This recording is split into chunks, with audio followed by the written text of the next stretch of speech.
செய்தி நம்ம கொடுத்திருக்காங்க.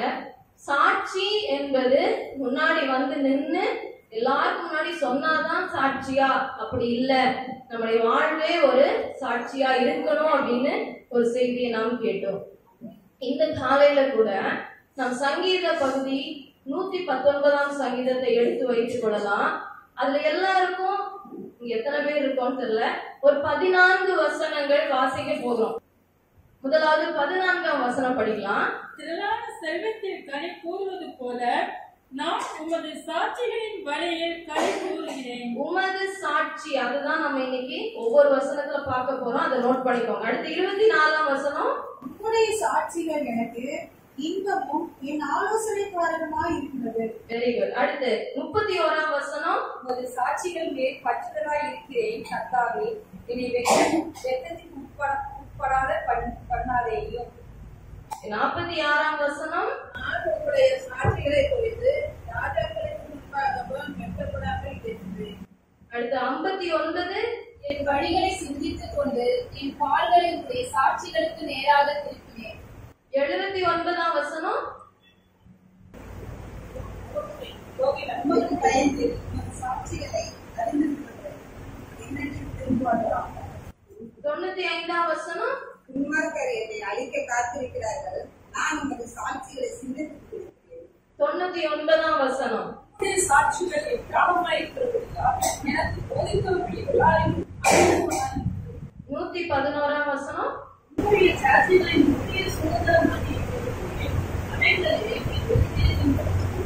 138ஆம் வசனம். நீர் கட்டளையிட்ட சாட்சிகள் நீதியும் அப்பாவுமானது. 144ஆம் வசனம். உம்முடைய சாட்சிகளின் நீதி என்றைக்கும் இருக்கும், என்னை உணர்வுள்ளவனாக்கும், அப்பொழுது நான் கிடைத்திருப்பேன். 152ஆம் வசனம். நீர் உம்முடைய சாட்சிகளை என்றென்றைக்கும் ஸ்தாபித்து என்பதை அவைகளால் நான் நெடுநாளாய் அறிந்திருக்கிறேன். 157ஆம் வசனம். என்னை துன்பப்படுத்துகிறவர்கள் என்னை விரோதிக்கிறவர்களுக்கும் அடைந்த, ஆனாலும் உம்முடைய சாட்சிகளை விட்டு விலகேன். 167ஆம் வசனம். என் ஆத்மா உமது சாட்சிகளை காக்கும், அவைகளை நான் மிகவும் நேசிக்கிறேன். Okay, very nice. Okay, but உங்களை நான் என்கரேஜ் பண்ண விரும்புறேன். 93ஆம் சங்கீதம் 5ஆம் வசனத்தை படிக்கலாம். உமது சாட்சிகள் மிகவும் உண்மையானவைகள், கர்த்தாவே உத்தமமானது, நித்திய நாளாக உமது ஆலயம் பிரகாசமாக இருக்கிறது. Okay, very nice. சோ நல்லா எல்லாரும் மாறி மாறி வசனத்தை நம்ம வாசித்திருக்கிறோம். சோ சாட்சி, உமது சாட்சி, உமது சாட்சி, எல்லா வசனத்திலயும் அது வந்திருக்கிறத நீங்க பார்த்திருப்பீங்க. சோ உமது சாட்சி அப்படின்னா, இல்ல உம்முடைய சாட்சி, அந்த சாட்சி என்றால் என்ன, அது எங்க இருக்கு, யார குறித்து அது பேசுது, அது யாருக்காவது புரிஞ்சா?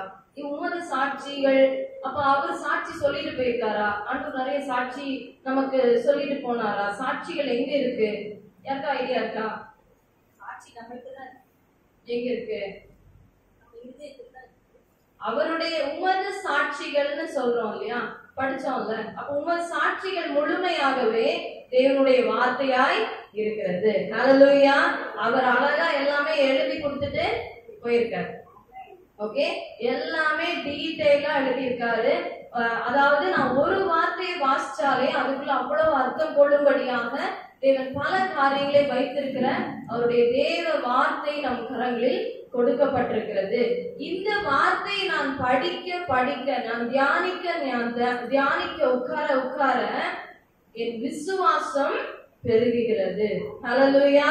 இதற்கு விசுவாசம் உங்களிடத்தில் காணப்படுமே ஆனால் யாருமே உங்களை பத்தி சாட்சி சொல்லணும்னு அவசியம் இல்ல, இல்ல நீங்க முன்னாடி வந்து சாட்சி சொல்லணும்னு அவசியம் இல்ல. உங்க வாழ்க்கையே சாட்சியாய் மாறி விடுகிறது.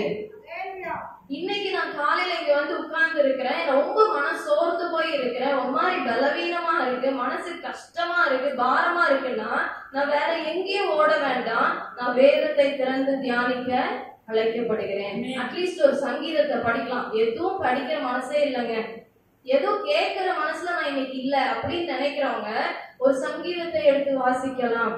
தேவன் உங்களோடு பேசுவார். ஏன்னா ஒரு மனுஷன் ரத்த குறைவோடு இருக்கிறான் அப்படின்னா, அதாவது பெண்களுக்கு ரத்த குறைபாடு என்பது ஒண்ணும் புதுசு இல்ல இல்லையா? டக்குன்னு சொல்லிடுவாங்க உங்களுக்கு ரத்த குறைவா இருக்கு, அது பிரெக்னன்ட் உமனுக்குனாலும் சொல்லுவாங்க, வயசானவங்களுக்குனாலும் சொல்லுவாங்க, யங் ஸ்டேஜ்ல இருக்கிற நபருக்குனாலும் சொல்லுவாங்க ரத்த குறைபாடு என்று. சோ ரத்த குறைவா இருக்கிற நபருக்கு சரியான ரத்தம் கொடுக்கப்படும் போது அப்படியே உயிர் அடையலாம், அப்படியே பலன் கொடுக்கிறான், எந்திரிச்சு நிக்கிறான், நடமாடுகிறான், அவனுக்கு செயலாற்ற முடிகிறது. சோ நம்ம கையில கொடுக்கப்பட்டிருக்கிற இந்த வேத புத்தகம் ரத்தமாய் இருக்கிறது. எனக்கு இன்னைக்கு ரத்த குறைபாடோட இருக்கிற மாதிரி இருக்கிறேங்க, ஒரு மாதிரி கரக்கமா இருக்கு, ஒரு மாதிரி பலவீனமா இருக்கு, சோர்வா இருக்கு, எதை செய்யறதுக்கும் மனசு இல்ல அப்படின்னாலே ரத்த குறைபாடுன்னு சொல்லிடுவாங்க. அயன் குறைவா இருக்கு உங்களுக்கு அப்படின்னு சொல்லிடுவாங்க. ஒண்ணுமே செய்ய ஒரு இன்ட்ரெஸ்டே இல்ல, பலவீனமா, எஸ் அதான் ஆன்சர்ன்றுவாங்க. அப்ப இன்னைக்கு எனக்கு ஆவிக்குரிய பிரகாரமாய் நான் சோர்ந்து போய் இருக்கிறேன், பல நாட்களா ஜெபிக்கணும்னு நினைக்கிறேன், ஜெபிக்க முடியல, பலவீனப்பட்டு இருக்கிறேன் ஆவிக்குரிய வாழ்க்கையில, அதாவது நான் ஆண்டவரோடு இருக்கிற தொடர்புல ரொம்ப தூரமா இருக்கிறேன்னா எனக்கு இந்த அயன் டேப்லெட்ஸ் தேவைப்படுது, எனக்கு இந்த ரத்தம் எடுக்கணும், உள்ள இழுக்க வேண்டியிருக்கு, ரத்த குறைபாடு ஏற்பட்டிருக்கிறது எனக்கு. அப்பதான் இத படிக்க படிக்க தியானிக்க தியானிக்க அதுல இருந்து எனக்கு விசுவாசம் பெருகுகிறது, உயிரடைகிறது. சங்கீதம் 19ஆம் சங்கீதம் 7ஆம் வசனத்தை நம்ம வாசிக்கலாம். சங்கீதம் 19:7. கர்த்தருடைய வேதம் குறைவற்றதும் ஆத்துமாவை உயிர்ப்பிக்கிறதுமா இருக்கிறது. கர்த்தருடைய சாட்சி சத்தியமும் வேதையை ஞானியாக்குறதுமா இருக்கிறது. எஸ், என் ஆத்துமாவை உயிர்ப்பிக்கக்கூடிய ஒரு பெரிய மருந்து என் கையில இருக்கு. நான் இன்னைக்கு காலையில ரொம்ப பலவீனமா இருக்கேன்றது உங்க உடல் பிரகாரமா இருந்தா நீங்க அதுக்கேற்ற உணவையும் மருந்தையும் எடுத்துக்கலாமே தவிர, என் ஆவிக்குரிய பிரகாரமாய் நான் பலனற்ற போய் இருக்கும் போது என் ஆத்துமா உயிரடைய செய்கிறதுக்கு நான் வேதத்தை வாசிக்க தியானிக்க தேவன் என்னை அழைக்கிறார். இந்த காலையில நான் எங்க போறதுன்னே தெரியல, ரொம்ப டிப்ரெஷனா இருக்கு, ரொம்ப மனசு கவலையா இருக்கு, அடுத்து என்ன செய்யறது குழம்பி போய், எல்லாவற்றுக்கான பதிலுமே உங்களுக்கு அயன் டேப்லெட்ஸ் இல்ல தேவைப்படுது, உங்களுக்கு வேற யாரோ வந்து இன்ஜெக்ஷன் போட்டு போட்டு உங்களுக்கு ரத்தத்தை உள்ள அனுப்பணும்ட்டு இல்ல, ட்ரிப்ஸ் ஏத்தணும்ட்டு இல்ல, உங்களுக்கு எல்லாமே இங்க இருக்குன்னு ஆண்டவர் சொல்லுகிறார். என் ஆத்துமா இன்னைக்கு உயிரடையணும், உயிர்ப்பிக்கப்படணும் என்றால் நான் வேதத்தை தியானிக்க வேண்டும். கர்த்தருடைய வேதம் குறைவில்லாதது, அதுல எந்த குறைய நீங்க கண்டுபிடிக்க முடியாது. ஒரு மனுஷன் பேசினானா குறை இருக்கும், ஒரு மனுஷன் பேசினாலே என்ன இருக்கும், குறை இருக்கும். அவன் நல்லதே சொல்லி இருந்தாலும் குறை இருக்கும். நான் இடையில ஒரு நாள் ஒரு ஜோக்கா ஒருத்தங்க அனுப்பியிருந்தாங்க, அதுல பார்க்கும்போது ஒருத்தன் இன்னொரு பொண்ணை வந்து மோட்டிவேட் தான் பண்றான், நல்லா நீ நல்லா பண்ற, நீ சூப்பர். அவ உடனே என்ன சொல்றான்னா, நீ என்ன சொல்றது, நான் என்ன, நீ என்ன தப்பு தப்பா மோட்டிவேட் பண்ற அப்படி. நல்லதே சொன்னாலும் இந்த உலகம் என்ன பண்றது இல்ல, ஏற்றுக்கொள்ளாது. ஏன்னா மனுஷ வார்த்தைகளா இருக்கிறது, அது குறைவுள்ளதா இருக்கிறது. தேவனுடைய ஜீவனுள்ள வார்த்தை, அவர் பேசினது, உமது சாட்சி, அவர் கொடுத்த சாட்சி, அவருடைய வாழ்க்கை, அவருடைய காரியம் என்று சொல்லி அனைத்தும் கொடுக்கப்பட்டதுல குறைவை காண முடியாது. அல்லேலூயா, குறைவை காண முடியாது. அது உங்களை உயிர்ப்பிக்கிறதா இருக்கிறது. எனக்கு சோர்வா இருக்குங்க, மறுபடியும் சொல்லவே இனிமேல் சொல்லாதீங்க. உடம்புக்கு பலவீனமா இருக்கா, கண்டிப்பா போங்க ஒரு ஏபிசி ஜூஸோ மாதுளை ஜூஸோ ஏதோ ஒரு ஜூஸ போட்டு குடிங்க, நல்ல ஒரு சூப் எடுத்து குடிங்க, பிரச்சனை இல்லை, தப்பு இல்லை. நல்லா உங்க பலனை உண்டு பண்ணணும். கண்டிப்பா சோர்வா இருக்குன்னா உங்க சரீரத்தை பேணி பாதுகாக்கணும். அதே நான் உள்ளான சோர்வா இருக்கேன், ரொம்ப அப்படியே உடஞ்சு போயிருக்கேன், பாட்டெல்லாம் பாடி பாக்குறேன், ஒன்னும் வேலைக்கு ஆகல, யார்கிட்டலாமோ பேசி பாக்குறேன், இன்னும் பிரச்சனை பெருசாதான் மாறுது, ஒன்னும் சரியான மாதிரி தெரியல, எங்கேயோ வெளியில போயிட்டு வரலாம், சரி ஆகாது. உட்கார்ந்து தேவனுடைய வார்த்தைய ஒரு கொஞ்ச நேரம், ஒரு 5 வசனமாவது என்னோட இன்னைக்கு ஏதாவது பேசுங்க, ஒரு உயிரடைய வைங்க என்று சொல்லி உட்காரும் போது அவருடைய சாட்சி எப்படி இருக்கு, சத்தியமா இருக்கிறது, உண்மையா இருக்கிறது, அது பொய் உரையாது. மனுஷங்க பேசுற எல்லாமே பொய்யா இருக்கும். இன்னைக்கு நேற்று ஒரு வேர்டை வந்து நானும் பையனும் படிக்கிறோம், pretend. pretend அப்படின்னா to act as if something is true, அதாவது நடிக்கிறது, உண்மையா இருக்கிறது போலவே நடிக்கிறது, நடந்தது போலவே நடிக்கிறது, ஒரு அன்பா இருப்பது போலவே நடிப்பது என்பதுதான் பிரிட்டெண்டிங் இல்ல பிரிட்டெண்ட், நடிப்பது. இந்த உலகம் நடிக்கிற உலகமா இருக்கிறது. எனக்கு தெரிந்த ஒரு சகோதரி, அவங்க முழு நேரமும் ரொம்ப அன்பா இருப்பாங்க, எல்லாருக்கும் ரொம்ப பிடிக்கும் அவங்கள, அவங்களுடைய சொந்த பந்தங்கள் எல்லாருக்கும் ரொம்ப பிடிக்கும். ரொம்ப தங்கமான பொண்ணு, நல்லா பேசுவா, நல்லா பழகுவா, அவ்வளவு எல்லாரையும் அணைச்சு அன்பா கொண்டு போவா. ஆனால் அவள் பிரிட்டன் செய்து கொண்டிருந்தாள், அவள் நடித்து கொண்டிருந்தாள். ஆனால் நாட்கள் வரும்போது என்ன ஆயிரும், அவளுடைய உண்மையான அன்பு நேரம் வரும்போது சரியா வெளிப்பட ஆரம்பித்தது. இப்ப எல்லாரும் அவளா அப்படின்ற மாதிரி பயப்பட ஆரம்பிச்சுட்டாங்க. போன் பேசுறதுக்கு பயப்படுறாங்க, நேர்ல பார்த்து பேசுறதுக்கு பயப்படுறாங்க. ஏன்னா இவ அன்பு உண்மையாவே இவங்க என்கிட்ட பாசமாதான் பேச வந்தாங்களா தெரியலையே. நடிக்கிற உலகத்தின் மத்தியில தேவனுடைய வார்த்தை சொல்லுகிறது, கர்த்தருடைய சாட்சி சத்தியமா இருக்கிறது, பேதையை ஞானியாக்கிறதா இருக்கிறது. எனக்கு எப்படி நடத்தணும்னே தெரியல, ஐயோ இது என்ன எப்படி செய்வேன்னே எனக்கு தெரியல. அப்படி இருந்த யோசுவாவை பார்த்துதான் எனக்கு பயமா இருக்கு, நான் ஓடி ஒளிய போறேன், மோசை மாதிரிலாம் நான் பெரிய ஆள் இல்லைன்னு சொல்லும் போதுதான் நீ நியாயப்பிரமாண புஸ்தகத்தை என்ன பண்ண, சவராம எடுத்துக்க, அதை நீ படி, அதை டெய்லி நீ அதை வாசி, அதுக்குள்ள தியானம் பண்ணு, உன் பேதமையை தேவன் ஞானமாய் மாற்றுவார். நான் ரொம்ப பேதையா இருக்கேன், பெண்கள் அதிகமாய் கருதப்படுகிற ஒரு இடம், ஒண்ணுமே உனக்கு தெரியல, ஒரு ஜிகே தெரியல, உலக நடப்பு தெரியல, நீ என்ன படிச்ச, ஏன் இப்படி இருக்கு, இப்படி எல்லாம் மண்டையை கொட்டிட்டே இருக்கிற மாதிரியான வாழ்க்கையில பேதையை ஞானியாக்குற வண்ணமாக தேவன் வேதத்தை நமக்கு தந்திருக்கிறார். ஆமென். சோ நான் எங்கெல்லாம் எப்படியெல்லாம் நான் சாட்சியா இருக்க முடியும் அப்படின்னு பார்க்கணும்னா, இந்த வேதத்தை நான் வாசிக்க தியானிக்க தொடங்கும் போது என்னுடைய விசுவாசம் பெருகுகிறது. நான் தான் சொன்னேன், இன்னைக்கு ரொம்ப சோர்ந்து போனேன், நான் இதை வாசிச்சா எனக்கு என்ன கிடைக்கும் அப்படின்னு நினைச்சீங்கன்னா, எப்படி ஒரு அயன் டேப்லெட்ஸ் உங்களுடைய பிளட் சர்க்குலேஷனை நல்லா ஃபாஸ்ட் ஆக்கி நல்லா எல்லா பம்பிங் சிஸ்டம்லாம் நல்லா பண்றதுக்கு ஹெல்ப் பண்ணுதோ, அதை விட மேலாக நீங்க எப்ப இதை வாசிக்க ஆரம்பிக்கும் போதும் உங்கள் விசுவாசத்துல அப்படி கொஞ்சம் ஒரு மாதிரி தடுமாற்றம் ஏற்பட்ட ஸ்தலங்களில அது உங்களை வேரூன்றி நிற்க பண்ணுகிறது. நீ கலங்காதே, நீ பயப்படாதே, நான் உன்னை விட்டு விலகல, நான் உன்னை கைவிடல, நீ நான் மறக்கப்படல, இப்படிலாம் சொல்லும் போது என் விசுவாசம் பலப்படுகிறது. அப்படிப்பட்ட ஒரு தனிநபர் வாழ்க்கை தான் அந்நாளின் வாழ்க்கை. 1 சாமுவேல் 1ஆம் அதிகாரம் 27ஆம் வசனத்தை படிக்கலாம். 1 சாமுவேல் 1:27. இந்த பிள்ளைக்காக விண்ணப்பம் பண்ணினேன், நான் கர்த்தரிடத்தில் கேட்ட என் விண்ணப்பத்தின்படி எனக்கு கட்டளையிட்டார். நான் கர்த்தரிடத்துல என்ன பண்ணேன், விண்ணப்பம் பண்ணேன். இந்த பிள்ளைக்காக தான் நான் பல காலமா முட்டிருக்கேன், மோதிருக்கேன், நான் ஜெபிச்சுட்டே இருக்கேன். சோ நான் பல காலமாய் ஒரு விஷயத்துக்காய் நான் ஜெபிக்கலாம், இல்ல டெய்லி ஒரு பிரச்சனை வந்துட்டு இருக்கலாம் இல்லையா.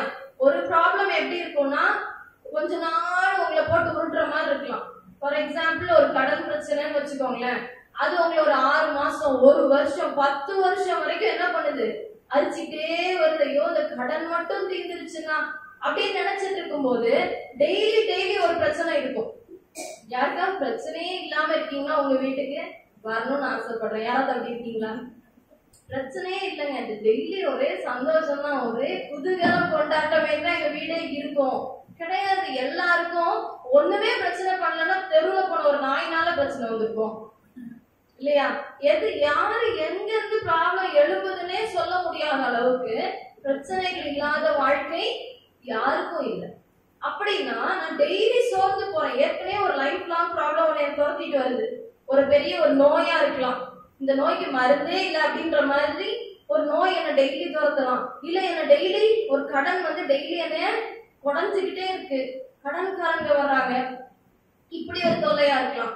ஏதோ ஒரு பிரச்சனை என்ன லைஃப் லாங்கா என்ன போட்டு வாட்டி வதக்கிறதுக்கு இடையில டெய்லி ஒரு பிரச்சனை. இந்த பையனை நினைச்சா ஒரே தலைவலியா இருக்கு, இந்த பொண்ணோட காரியத்தை நினைச்சு பார்த்தா என்ன நடக்கும்னு தெரியல. ப்ராப்ளம் டெய்லி வருது, என்ன டெய்லி இடிக்குதே, சந்திக்குதே. காலையில ஒரு பிரச்சனை முடிச்சுட்டு அப்பதான் எல்லாத்தையும் மூடி வச்சுட்டு வீட்டுக்கு போனா ஈவினிங் அடுத்த பிரச்சனை எழும்பி வருது. இவன் நல்லா தூங்கிட்டு இருந்தவன் இவன் ஏன்டா திடீர்னு கத்துறான் அப்படின்ற மாதிரி எங்கெங்கயோ எழும்புற இந்த பிரச்சனைகளுக்கு நான் வேதத்தை தியானிக்கவில்லை என்றால் என் ஆத்மா உயிரற்று போகும். என் ஆத்துமால உயிர் இருக்காது. அப்படியே அப்பா சொல்லிட்டு நம்ம செத்தவர போல, அப்படியே இல்லைன்னா அப்படியே ஒரு சோர்ந்து போனவங்களாக, ஏதோ சொல்லணுன்றதுக்காக வந்தோம் அப்படின்னு இல்லாம உயிர் பெற வேண்டும், என் ஆத்துமா உயிர் அடைய வேண்டும். இங்க என் பிள்ளைக்காகன்னு சொல்லி இவங்க பல நாட்கள் விண்ணப்பம் பண்ணியிருக்காங்க. பிள்ளை பிறந்த பிறகு முடிஞ்சிச்சா? அதான் எல்லாம் கிடைச்சாச்சே. நெடுநாள் காத்திருந்தேன், எனக்கு இளைப்பாறுதல் வந்துருச்சு, நான் கேட்டதெல்லாம் கிடைச்சிச்சு, சமாதானமா மூடி வச்சாச்சு அப்படின்னு போறக்கு இல்ல. தினம் தினம் நான் இதை தியானிக்க வேண்டும். உன் மகனை பாரு, சாமுவேல் தானே, சாமுவேலோட அம்மா தானே நீ, எவ்வளவு பெரிய தீர்க்கதரிசி தெரியுமா? அவன் தான் அந்த பக்கத்து ஊருக்கு தீர்க்கதரிசனம் சொல்ல போயிருக்கான். சாமுவேல் கடைசி வரைக்கும் தப்பான தீர்க்கதரிசியாக எடுக்கப்படவே இல்லை, நல்ல ஒரு தீர்க்கதரிசி.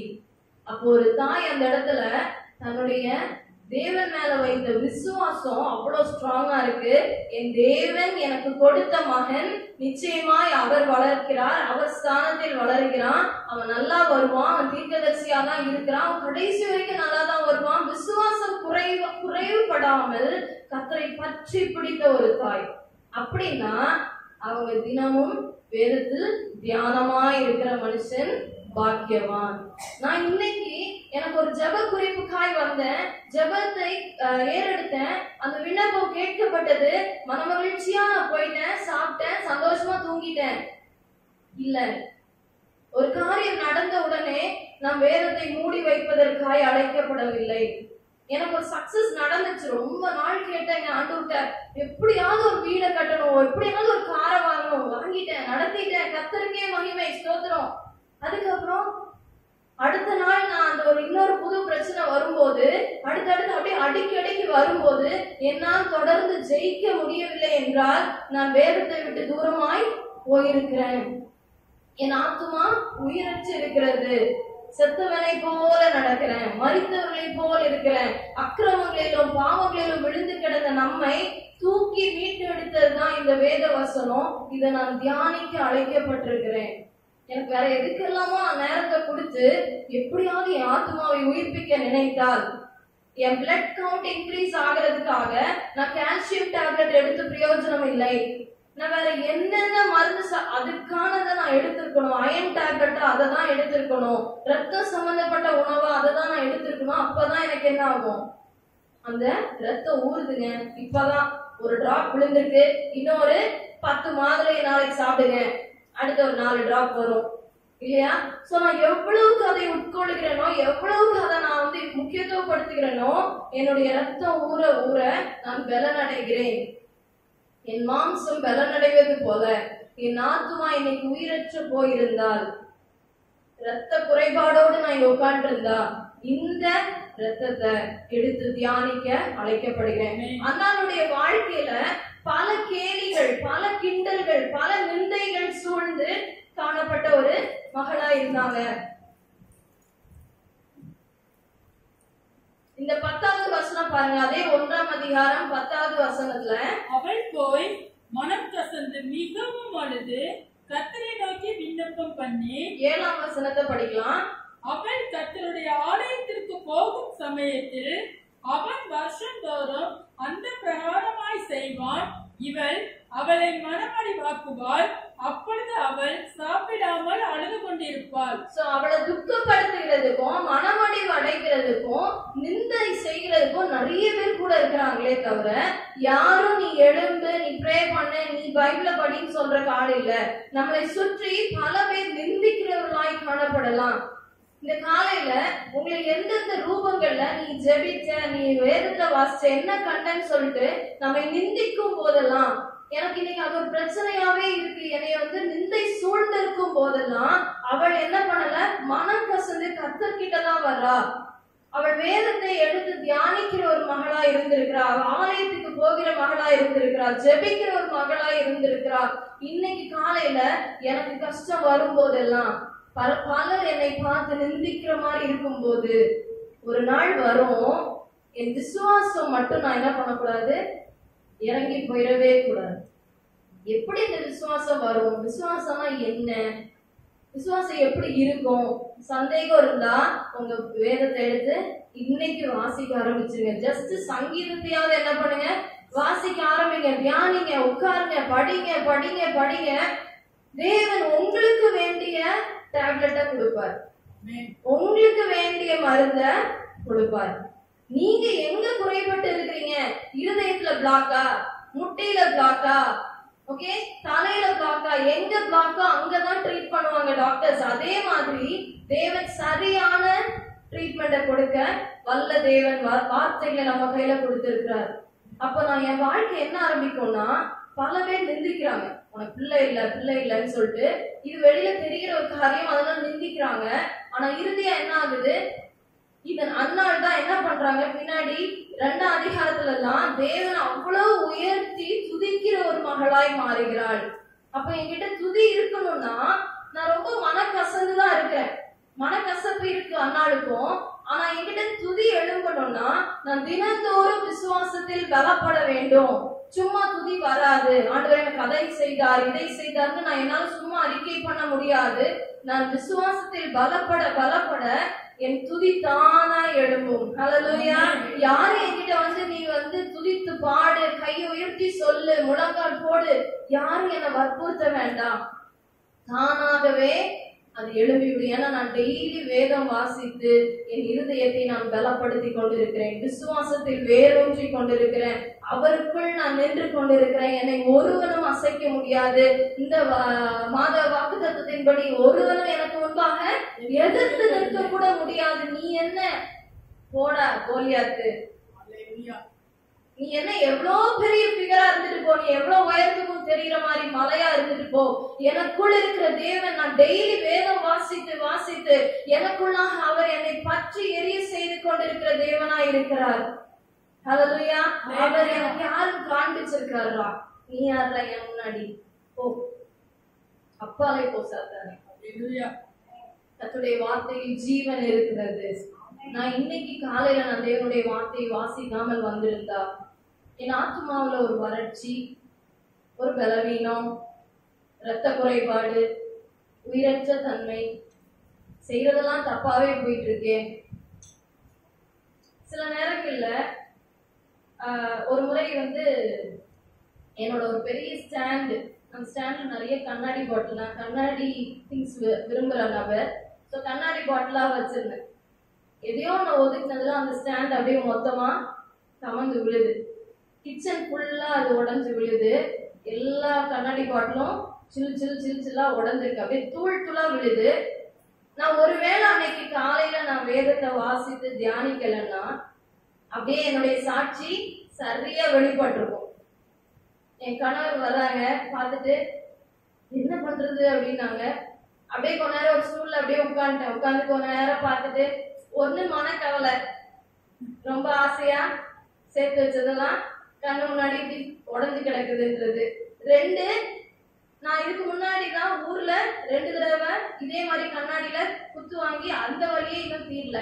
என்னடா புதுசா நம்ம இதெல்லாம் எப்படி கிளீன் பண்ணி முடிக்கிறது, எங்க இருந்து ஆரம்பிக்கிறதுன்னு நான் இதை யோசிச்சுட்டு இருந்த டைம் 11 மணி நைட்டு.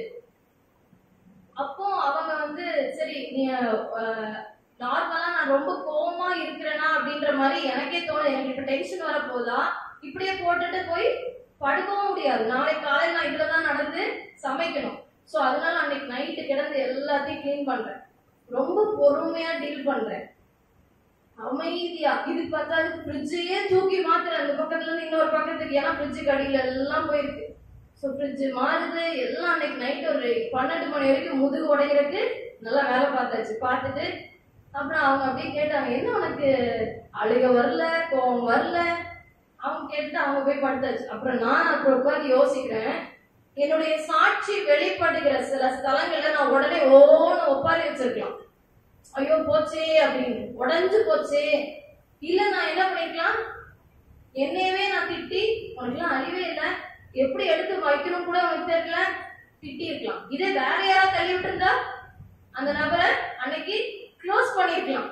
சோ இப்படி எத்தனையோ பண்ணிருக்க முடியும். ஆனால் ஒரு பொறுமையா அந்த இடத்துல நான் கையாளணும்னா எனக்குள்ளாக அந்த வசனம் என்ன பண்ணிட்டு இருக்கோம், தேவன் காலையில ஒரு வார்த்தை பேசியிருப்பாரு, அது என்ன அன்னைக்கு நாள் முழுவதும் அந்த நைட்டு 12 மணி வரைக்கும் என்ன அப்படியே நீ காலையில எழுந்துச்சு வா தைரியமா எல்லாத்தையும் தொடச்சு. அப்பதான் நினைச்சேன், ஓ ஃப்ரிட்ஜுக்கு அடியில எல்லாம் துடைக்கணும்னு இருந்திருக்கு அப்படின்னு கிடந்து நல்லா தொடச்சு கிளீன் பண்ணி ஒரு பெரிய பெருமூச்சோட போய் தூங்கினேன். நெக்ஸ்ட் டே ஃப்ரிட்ஜ் இடம் மாறினோடனே பையன் கேக்குறான், என்னாச்சு நைட்டு ஃப்ரிட்ஜ் மாறி இருக்கு, இடம் மாறிடுச்சு, நாளைக்கு சொல்றேன் ஈவினிங் சொல்றேன் அப்படின்னு சொல்லிட்டு அவனை அனுப்பிட்டேன். திருப்பி சாயங்காலம் அவனுக்கு தாங்கல, ஏன் ஃப்ரிட்ஜை மாத்தி வச்சிருக்கீங்க. அதுக்குள்ள நான் என்ன பண்ணிட்டேன், திருப்பி அதோட பழைய பிளேஸ்க்கே மாத்திட்டேன். சோ இப்படி நம்முடைய வீட்டுல நான் பொறுமையா கையாள வேண்டிய இடத்துல எனக்கு கோபம் வருது. ஒன்னும் இல்ல, கணவர் மேல வரலாம், வீட்டுல இந்த மாதிரி சூழ்நிலைகள் ஏற்படலாம். ஏதோ ஒன்று குழப்பத்தை கொண்டு வரும்போது நான் அதை எப்படி கையாளுகிறேன் என்பது என்னுடைய சாட்சியை அங்கு வெளிப்படுத்துகிறது. என்னுடைய விசுவாசத்துல நான் தான் சொன்னேன், டெய்லி பிரச்சனை இருக்கும், நினைக்காத இடத்துல இருந்தெல்லாம் பிரச்சனை எழும்பி வரலாம். ஆனா நான் வேதத்தை வாசித்து என் விசுவாசம் பலப்படவில்லை என்றால் என் சுய சாட்சிகள் வெளிப்படும். என் சாட்சி அங்கேயே நிக்குது. அன்னாள் மன கசந்து அழுதவதான் 2 அதிகாரம் ஃபுல்லா துதிக்கிறாங்க. ஆண்டவரே நீர் நல்லவர், நீர் போதுமானவர், அப்பா ஆண்டவரே நீங்க இப்படி சிறியவனை புழுதியில இருந்து உயர்த்துறீங்க, எளியவனை குப்பையில இருந்து எடுக்கிறீங்க. இவ்வளோ துதி எழுப்புதுன்னா நான் டெய்லி டெய்லி டெய்லி எதை வாசிச்சனோ வாசிக்கலையோ, எந்த நியூஸ கேட்டனோ கேட்கலையோ, யாருடைய நாடகத்தை பார்த்தனோ பார்க்கலையோ, இல்ல அவன் கதை என்ன ஆச்சுன்னு தெரியல. அடிக்கடி இந்த நாடகத்தோடைய கடைசி எண்டிங் எப்படி இருக்கு, தொடரும் அப்படின் போது எத்தனை பேருக்கு டென்ஷன் ஆகும்னு எனக்கு தெரியல. ஆனா நிறைய வீடுகள்ல பார்க்கும்போது ஐயோ இப்படி முடிச்சுட்டான், அடுத்து என்ன நடந்துச்சுன்னு தெரியல. இங்க இருக்கவங்க எல்லாரையும் பார்க்கும்போது நாடகம் பார்க்காதவங்களா தெரியுறீங்க, வெரி குட். ஓகே, அப்படி யாராவது எதையாவது ரொம்ப ஆர்வமா, ஓகே பஸ்ல பாத்தீங்கன்னா கூட வயசானவங்களுக்கு அவங்க பையன் என்ன பண்ணிருப்பாங்க, நல்ல பெரிய ஒரு போன் வாங்கி கொடுத்துருப்பாங்க, உட்கார்ந்து அது ஊருக்கே கேட்டுட்டு இருக்கோம், ஏய் அவனே இவனே அவளை புடிடா அப்படி. இந்த அம்மா உட்கார்ந்து நல்லா சத்தமா போட்டு வச்சுட்டு கேட்டுட்டு இருக்கோம். ஏன்னா அவன் பஸ்காரன் ஒரு பாட்டை போட்டிருக்கான், இவங்க வேற இதை கேட்டுட்டு அவ்வளோ சவுண்டு. அப்பதான் நினைப்பேன், ஓ என்ன இன்ட்ரெஸ்டிங்கான ஸ்டோரி இல்ல, அது என்ன நடந்தது. இதெல்லாம் கேட்கிறதை காட்டிலும், இதெல்லாம் நான் தியானிக்கிறதை காட்டிலும் அது எல்லாமே நடிப்பு, பிரிட்டெண்டிங், ஆக்டிங், ஃபுல்லா நடிப்பு தான். உண்மை சம்பவம் அப்படின்னு சொல்லியிருந்தாங்க, அதெல்லாம் எனக்கு ஜீவனை கொடுக்கல. இங்க ஜீவனுள்ள வார்த்தைகள், ரத்தம் அப்படியே ரத்தம் சிந்தப்பட்டது அப்படியே நான் உட்கொள்ளும் போது எனக்கு பலன் உண்டாகிறது, ஆத்துமாவில பலன், ஆத்துமா உயிர்ப்பிக்கப்படுகிறது என்று சொல்லி பார்க்கிறோம். அவருடைய தனிப்பட்ட வாழ்க்கை சாட்சியாய் அவங்க சொல்லிட்டே நடக்கல, எனக்கு பிள்ளை பிறந்துருச்சுங்க, எனக்கு பிள்ளை பிறந்திருக்கு, அவன் தீர்க்கதரிசி, அவன் தீர்க்கதரிசி, சாமுவேல் தெரியுமா என் பையன் தான், இப்படி எல்லாம் இல்ல. தான் துதிக்க துதிக்க தேவனை மகிமைப்படுத்தி கொண்டு வேதத்தை வாசித்து வாசித்து விசுவாசத்துல உறுதியா இருக்காங்க. என் பையன் எனக்கு அவர் தருவேன்னு சொல்லியிருக்காரு, அவருக்காகவே நான் அவனை ஒப்பு கொடுக்கிறேன் என்று சொல்லி எல்லாம் கொடுக்குறாங்க. நாம் கொடுக்கும்படி அழைக்கப்பட்டிருக்கிறோம். என் சாட்சி வெளிப்படணும்னா நான் கொடுக்க வேண்டும், என் நேரத்தை கொடுக்கணும், என்னுடைய காலத்தை கொடுக்கணும், கிறிஸ்துவின் பணிக்காய் நான் ஒப்பு கொடுக்கணும். நிறைய விஷயங்களை நான் கொடுக்கும்படி என் விசுவாசம் பலப்பட அது உறுதியாய் உதவியாய் இருக்கும். ஆமென். 2வது காரியம் 2 ராஜாக்கள் 4ஆம் அதிகாரம், 2 ராஜாக்கள் 4ஆம் அதிகாரம் 1-7 வரைக்கும் யாராவது வாசிக்கலாமா? தீர்க்கதரிசிகளுடைய புத்திரரில் ஒருவனுக்கு மனைவியாயிருந்த ஒரு ஸ்திரீ எலிசாவை பார்த்து, உமது அடியானாகிய என் புருஷன் இறந்து போனான், உமது அடியான் கர்த்தருக்கு பயந்து நடந்தான் என்பதை அறிவி, கடன் கொடுத்தவன் இப்போது என் 2 குமாரரையும் தனக்கு அடிமைகளாக்கி கொள்ள வந்தான் என்றார். எலிசா அவளை நோக்கி, நான் உனக்கு என்ன செய்ய வேண்டும், வீட்டில் உன்னிடத்தில் என்ன இருக்கிறது சொல் என்றான். அதற்கு அவள், ஒரு குடம் எண்ணெய் அல்லாமல் உமது அடியாருடைய வீட்டில் வேறொன்றும் இல்லை என்றார். அப்பொழுது அவன், நீ போய் உன்னுடைய அயல் வீட்டுக்காரர் எல்லாரிடத்திலும் அநேகம் வெறும் பாத்திரங்களை கேட்டு வாங்கி உள்ளே போய் உன் பிள்ளைகளுடன் உள்ளே நின்று கதவை பூட்டி அந்த பாத்திரங்கள் எல்லாவற்றிலும் பார்த்து நிறைந்ததை ஒரு பக்கத்தில் வை என்றான். அவள் அவனிடத்திலிருந்து போய் தன் பிள்ளைகளுடன் கதவை பூட்டிக் கொண்டு இவர்கள் பாத்திரங்களை அவளிடத்தில் கொடுக்க அவள் அவைகளில் பார்த்தாள். அந்த பாத்திரங்கள் நிறைந்த பின் அவள் தன் மகன் ஒருவனை நோக்கி, இன்னும் ஒரு பாத்திரம் கொண்டு வா என்றாள். அதற்கு அவன், வேறே பாத்திரம் இல்லை என்றான். அப்பொழுது எண்ணெய் நின்று போயிற்று. அவள் போய் தேவனுடைய மனுஷனுக்கு அதை அறிவித்தாள். அப்பொழுது அவன், நீ போய் அந்த எண்ணெயை விற்று உன் கடனை தீர்த்து மீட்டதை கொண்டு நீயும் உன் பிள்ளைகளும் ஜீவனம் பண்ணுங்கள் என்றான். இந்த பகுதியை நீங்க எல்லாரும் கேட்கணுன்றதுக்காக நம்ம முழுவதையும் வாசிச்சிருக்கோம். Thank you aunty. ஸோ நம்ம வீட்டுல போய் இதை நீங்க தியானித்து பாருங்க. இங்க ஒரு தாய் இருக்காங்க, அவங்களுடைய கணவர் மரித்து போனார். அவர் ஒரு நல்ல ஒரு தேவனுக்கு பயந்து நடக்கிற ஒரு நபராய் வாழ்ந்தவர், மரித்து போகிறார். இங்க 2 குமாரர் இருக்காங்க. கடன் பிரச்சனை பெருசா அவங்க வீட்டுல தலை தூக்கி நிக்குது.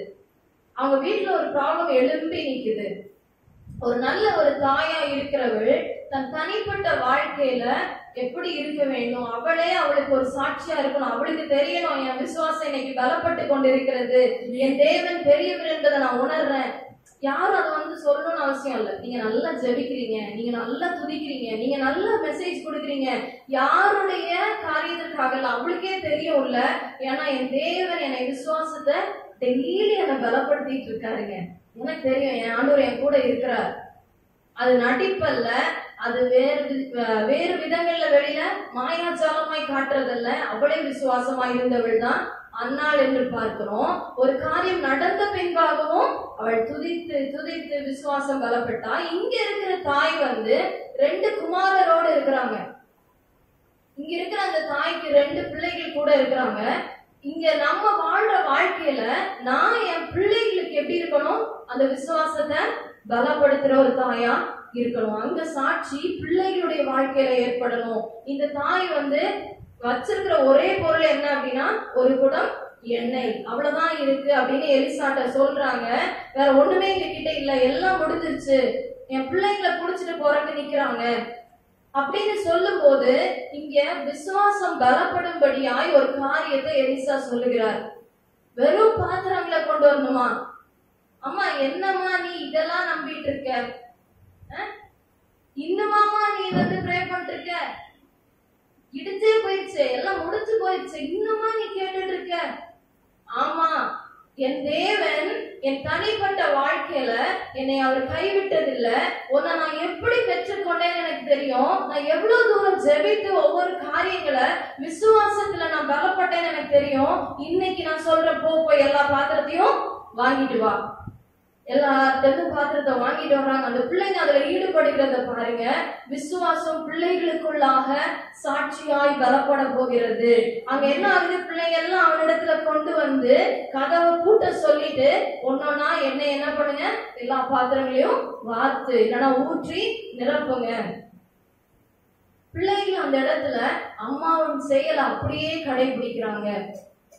நல்ல தாயாய் நாம் இருக்கும்போது, நான் வேதத்தை வாசித்து தியானிக்கிற ஜெபிக்கிற ஒரு தாயாய் நான் இருக்கும்போது என் விசுவாசம் பலப்பட்டு ஸ்ட்ராங்கா நிக்கிறனால நான் என் பிள்ளைங்களை பார்த்து என்ன பண்ண முடியும், செய்யடா தைரியமா பண்ணேன், ஆண்டவர் கூட இருக்கிறார், இறங்கி களத்துல நின்று ஆண்டவருடைய துணையோடு செய், உன்னை ஆண்டவர் சாட்சியாய் நிறுத்துவார், உன் விசுவாசம் பலப்படும், வா நம்ம ஒருமித்து செய்வோம், வாங்க நம்ம சேர்ந்து கட்டலாம், வாங்க நம்ம சேர்ந்து ஜெபிக்கலாம். அந்த குடும்பம் அங்க அவ்வளவு இணைந்து ஒரு செயல்பாட்டை செய்கிறது. 3 பேர் தான் அந்த வீட்டுல இருக்காங்க. 2 தம்பிமார், ஒரு அம்மா, 2 பிள்ளைங்க, ஒரு அம்மா. அவங்க 3 பேரும் சேர்ந்து பாத்திரங்களை நிரப்புறாங்க. பசங்க கண் கூட பார்க்கிறாங்க. தாயின் சாட்சி என்னவா இருக்கிறது என்று இன்னைக்கு நம்ம உணர்ந்து பார்ப்போம். எனக்கே விசுவாசம் பலப்படலைன்னா நான் வேதத்தை வாசிக்க அழைக்கப்பட்டிருக்கிறேன், நான் தியானிக்க அழைக்கப்பட்டிருக்கிறேன், நான் அதை என் பிள்ளைங்களுக்கு என்ன பண்ண முடியும், வசனம் இப்படி சொல்லுது தம்பி. நான் இன்னைக்கு காலையில கூட மகன் ஸ்கூலுக்கு கூட போற நேரத்துல ஏதோ ஒரு குழப்பமான சூழ்நிலைய ஒரு பிள்ளை கடந்து செல்லும் போது நான் காலையில தியானித்த வசனம் எனக்கு எப்படி பிரயோஜனமா இருந்ததோ அதே வசனம் என் பிள்ளைக்கு பிரயோஜனப்பட்டதை நான் பார்க்கிறேன். அன்பு தாய்மார்கள், தாயா இருக்கிற எல்லாரும் உணர வேண்டிய ஒரு முக்கியமான காரியம், நான் என் பிள்ளைகளுக்கு வசனத்தை ஊற்றி கொடுக்க வேண்டும், ஊட்டி கொடுக்கணும். அந்த எண்ணெயை ஊத்தும் போது ஒவ்வொரு முறை சொல்லணும், கர்த்தர் உன் அப்பத்தையும் தண்ணீரை ஆசீர்வதிப்பேன்னு சொல்லியிருக்காரா, ஊத்துங்க, நிரப்புங்க. நீ வசனத்தை படிச்சல, நீ காலையில் தியானிக்கல, கர்த்தர் கைவிடுவதில்லைன்னு சொல்லியிருக்காருல. எப்படி நம்ம தேவன் நம்ம விட்டு விலகுவார்? அவர் எப்படி நம்மளை கலங்கடிப்பார்? நிரப்பு நிரப்பு நிரப்பு. பாத்திரமா நிரம்புது. தம்பி வேற பாத்திரம் இருக்கா? இல்லம்மா, முடிஞ்சிருச்சு. அந்த பிள்ளைங்களுடைய விசுவாசம் அன்னைக்கு எவ்வளவு பலப்பட்டிருக்கும். அந்த தாயுடைய சாட்சி பிள்ளைகள் மத்தியில பரவுகிறது. அல்லேலூயா. என் சாட்சி வெளிப்படணும்னா தனிப்பட்ட என் வாழ்க்கையில எனக்கே தெரிஞ்சிருக்கணும், நான் ஆண்டவரோடு க்ளோஸா இருக்கிறேன், நான் வேதம் வாசிக்கிறேன், நான் ஜெபிக்கிறேன், கர்த்தர் என்னோடு பேசிக்கொண்டு இருக்கிறார்ன்றது. ரெண்டாவது, என் பிள்ளைங்களுக்குள்ளால அது தெரியணும், சாட்சியான வாழ்க்கை எங்க அம்மா வாழ்றாங்க. நான் விசுவாசிக்கிறேன், எங்க அம்மா எனக்கு நிறைய கற்றுக் கொடுத்திருக்காங்க. அவங்க சாட்சியான விசுவாசம் நிறைந்த ஜெபங்கள், விசுவாசமான வார்த்தைகள் நானும் உயரத்துல இருந்து வாசிக்கிறேன், தியானிக்கிறேன்னு சொல்லி பிள்ளைகளும் எழும்பி அந்த விசுவாசத்தில் கட்டப்படுவார்கள். மூணாவது, லாஸ்டா ஒண்ணு மட்டும் நான் சொல்லி முடிக்கிறேன். கண்டிப்பா இந்த வசனம் உங்களுக்கு தெரிஞ்சிருக்கும். மூணாவது பாயிண்ட் போறதுக்கு முன்னாடி, நீதிமொழிகள் 31:29 ஒரு புருஷன் மனைவியை குறித்து சொல்லுகிற வசனம் அநேக முறை நம்ம பார்த்திருக்கோம். நீதிமொழிகள் 31:29. அநேகம் பெண்கள் குணசாலிகா இருந்ததுண்டு, நீயோ அவர்கள் எல்லாருக்கும் மேற்பட்டவள் என்று அவளை புகழுகிறான். எஸ், கண்டிப்பாக பிள்ளைகள் பேசுறதுக்கு அடுத்தால கணவரும் என்ன பண்றாரு? புகழுகிறாள்.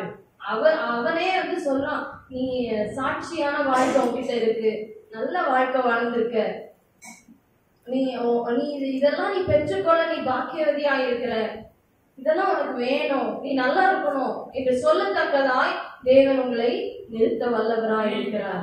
அடுத்த கடைசி காரியம், யோவான் 3:30 யாராவது வாசிக்கலாமா? அவர் பெருகவும் நான் சிறுகவும் வேண்டும். அவர் பெருகவும் நான் சிறுகவும் வேண்டும். சாரி, 5:30. நான் என் சுயமாய் ஒன்றும் செய்கிறதில்லை, நான் கேட்கிறபடியே நியாயம் தீர்க்கிறேன். எனக்கு சித்தமானதை நான் தேடாமல் என்னை அனுப்பின பிதாவுக்கு சித்தமானதையே நான் தேடுகிறபடியால் என் தீர்ப்பு நீதியாய் இருக்கிறது. இது இயேசுவானவர் பிதாவை குறித்து அங்க சொல்லிக் கொண்டிருக்கிறார். பிதா வந்து குமாரனை உலகத்தில் அனுப்பினது போல நம்மளும் இந்த உலகத்துல என்ன பண்ணப்பட்டிருக்கிறோம்? அனுப்பப்பட்டிருக்கிறோம், இந்த உலகத்தில் வைக்கப்பட்டிருக்கிறோம். அதுல 31 இயேசு சொல்லுகிறார், என்னை குறித்து நானே சாட்சி கொடுத்தால் என் சாட்சி மெய்யாயிராது. இயேசுவானவரே சொல்றார், நானே என்னை பத்தி என்ன பண்ணக்கூடாது?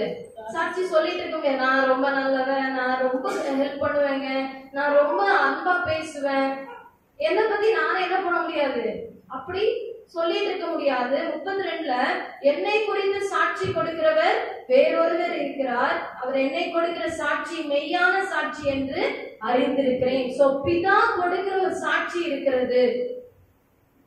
பிதா நம்மை பார்த்து கொண்டு இருக்கிற தேவன் நம்மை இந்த உலகத்தில் அனுப்பி வைத்திருக்கிறார். அவர் கொடுக்கிற சாட்சி இருக்கிறது. அவருக்கு சித்தமானதை நிறைவேற்றுகிற பிள்ளைகள். விசுவாசத்தினால செய்யப்படாத எந்த காரியமும் பாவமே என்று சொல்லி நம்ம பார்க்கிறோம். விசுவாசம் இல்லாம எதை பண்ணியிருந்தாலும் அது பாவம். நல்ல சக்சஸ்ஃபுல்லா பண்ண மாதிரி தெரியும், ஆனா அது பாவம்னு சொல்லப்பட்டிருக்கு. தேவனுடைய சித்தம் இல்லாமல், நான் தேவனை விசுவாசியாமல் என் சுய சிந்தையாய் நான் செய்கிற ஒவ்வொன்றும் பாவமே.